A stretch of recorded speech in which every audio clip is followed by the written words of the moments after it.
So when should you think about your design, before or after you get planning for your extension or added space that you're creating? Normally, we'd say before you get planning. Far too often, people come to us after they've got planning and say, oh, my architectural design team has kind of got planning for this, but I don't know how the space works. And I'm not sure if I'm getting what I want. And I always scratch my head thinking, well, why wasn't this discussed before you went in for planning? And they said, oh, they never asked us the question. And I sort of turn around and say, well, until you know what you want on the inside, how do you know what you're designing on the outside in terms of planning space meets that criteria? And that goes as far as sort of understanding where your windows are going to go, where the doors might be, but also the functionality of the space. This really does come into its own when you're talking about sort of split level spaces.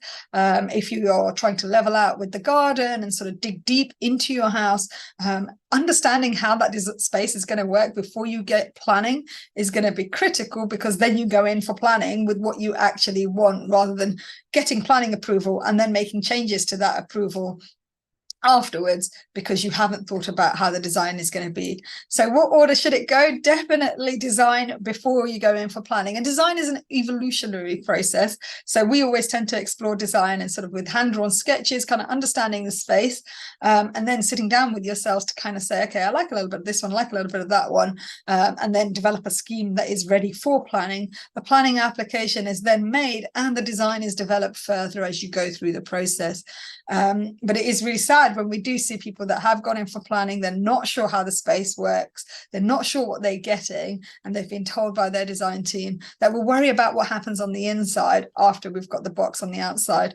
The reason for that often is that they're kind of churning financially on planning applications, if you like, or it could be potentially that, you know, there are limitations on design parameters and exploring the space, and what you need are kind of, you know, almost slightly regimented in that they are just looking to produce drawings, which is slightly different from a traditional architectural service, which is trying to understand how you want to use the space a little bit so that the space is catered for your needs.